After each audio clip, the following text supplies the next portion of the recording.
SpeedRouter 91 de General Pipe Cleaners, l'équipement idéal pour le nettoyage des bouchons épais et des racines d'arbres dans les tuyaux d'évacuation en sous-sol et les conduites vers la rue ou vers une fosse septique. Cette vidéo offre une vue d'ensemble des instructions d'utilisation et des consignes de sécurité inhérentes à l'utilisation de SpeedRouter 91. Elle ne présente pas toutes les consignes de sécurité recommandées et ne fournit pas non plus des instructions spécifiques à chaque application. Pour une liste complète des consignes de sécurité ou pour des instructions plus détaillées en vue de résoudre un problème particulier de tuyaux d'évacuation bouchés, contactez votre revendeur, appelez DrainBrains chez General ou visitez le site www.drainbrain.com. Le non-respect des consignes de sécurité pendant l'utilisation de SpeedRouter peut entraîner des blessures graves ou endommager l'équipement. Pour déterminer si l'outil de débouchage de tuyaux d'évacuation que vous utilisez est approprié à la tâche, vous devez d'abord localiser la source du problème. Si un seul tuyau d'évacuation de la maison est bouché, il est fort possible que le colmatage se trouve dans la petite conduite provenant directement du tuyau en question. Si c'est le cas, SpeedRouter n'est pas l'outil à utiliser. Contactez de revendeur ou DrainBrains chez General et demandez des conseils pour un modèle destiné aux tuyaux d'évacuation plus petits. Si plusieurs tuyaux d'évacuation sont affectés, le colmatage est certainement logé dans la conduite plus grande commune à ces tuyaux d'évacuation. Si c'est bien le cas, SpeedRouter est l'outil qu'il vous faut. Le SpeedRouter permet de déboucher les conduites et les tuyaux d'évacuation en toute sécurité. Toutefois, certaines précautions sont à prendre, comme avec tout autre outil motorisé. Respectez ces consignes de sécurité lorsque vous utilisez l'équipement. Inspectez le cordon d'alimentation qui ne doit être ni coupé ni effiloché. Assurez-vous que la broche de masse est présente. Assurez-vous que l'équipement est correctement branché dans une prise mise à la terre. Vérifiez que la mise à la terre est connectée. Si le cordon d'alimentation est trop court, utilisez une rallonge trifilaire. Assurez-vous que la broche de mise à la terre est présente. Toute utilisation de rallonge qui ne serait pas mise à la terre présente un grave danger. Testez le disjoncteur de fuite de terre avant chaque utilisation.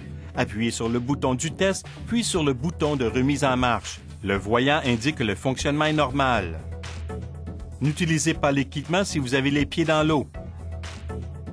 Portez des lunettes de sécurité ou à coque pour protéger vos yeux des débris projetés par le câble tournant ou l'ouverture du tuyau d'évacuation.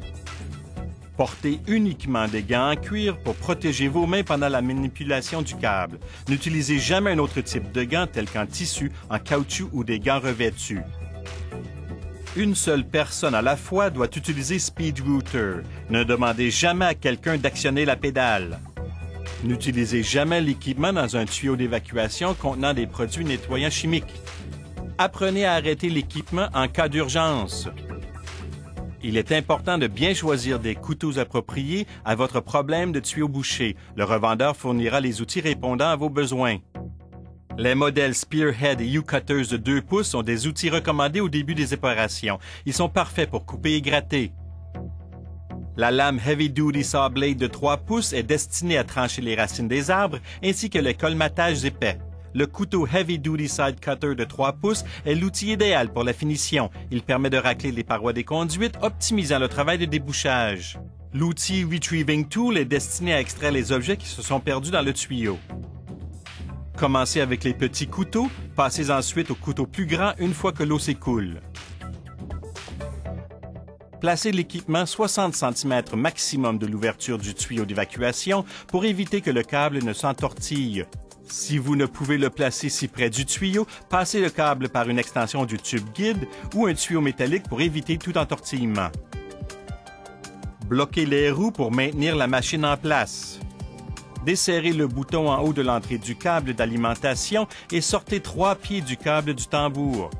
Placez le tube guide sur le câble et enclenchez-le sur l'entrée. Pour fixer un couteau, mettez l'interrupteur de mise en marche sur arrêt. Enlevez la vis et la rondelle de blocage du connecteur située à l'extrémité du câble. Placez le couteau dans la fente, replacez ensuite la vis de connexion et la rondelle de blocage. Serrez bien la vis. Placez l'extrémité du guide tube dans l'ouverture du tuyau d'évacuation. Assurez-vous que la pédale pneumatique est placée de manière à y accéder facilement. Assurez-vous de pouvoir enlever rapidement le pied de la pédale en cas d'urgence. Serrez le bouton en haut de l'entrée de sorte que le rouleau d'entrée soit appuyé sur le câble.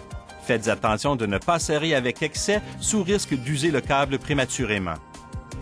Mettez l'interrupteur de mise en marche situé sur l'équipement en position avant. Avec une main gantée posée sur le tube guide et une autre sur le levier de contrôle, mettez la machine en marche en appuyant sur la pédale. Le levier d'entrée contrôle le débit d'alimentation ainsi que la direction du câble. Déplacez le levier vers le bas pour passer le câble dans la ligne. Plus vous déplacez le levier vers le bas, plus le câble sortira rapidement. Déplacez le levier vers le haut pour entrer le câble dans le tambour. Lorsque le levier se trouve au milieu ou en position neutre, le câble tourne sur place. Avec une main gantée posée sur le tube guide et une autre sur le levier de contrôle, placez le câble dans le tuyau d'évacuation et contre l'obstruction en exerçant une pression ferme et uniforme. Réglez le débit d'alimentation par rapport à la résistance. Ne forcez pas le câble dans le tuyau d'évacuation, laissez le couteau travailler. Non seulement vous ne pourrez pas nettoyer la conduite plus rapidement, mais vous risquez de vous blesser sérieusement ou d'endommager le câble. Le câble doit pouvoir tourner librement pendant la rotation du tambour. En cas de blocage, le câble se comprime, commence à former des arcs et en peu de temps, il est entortillé. Si vos mains sont coincées dans une boucle, vous encourrez des blessures graves. Ne forcez jamais le câble.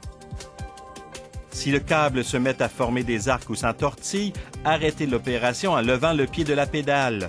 Déplacez le levier dans le sens inverse et rentrez tout excès de câble dans le tambour avant de continuer. Procédez avec précaution. Ne forcez pas le câble. Si votre machine est munie d'un embrayage de sécurité, le tambour pourrait s'arrêter de tourner alors que le moteur serait toujours en marche. Cette situation indique que vous avez forcé sur le câble. L'embrayage de sécurité patine jusqu'à ce que vous arrêtiez l'équipement et rameniez le câble vers l'arrière. Placez tout excès de câble dans le tambour. Si vous éprouvez des difficultés à contourner un coude dans la ligne, déplacez le levier de la position avant vers la position arrière pour déplacer le câble vers l'avant et l'arrière jusqu'à ce que la résistance soit moindre et que le câble puisse se déplacer librement. Lorsque le câble atteint le colmatage, placez le levier en position neutre. Laissez ensuite le câble progresser lentement vers l'avant et pénétrer le colmatage à mesure qu'il avance.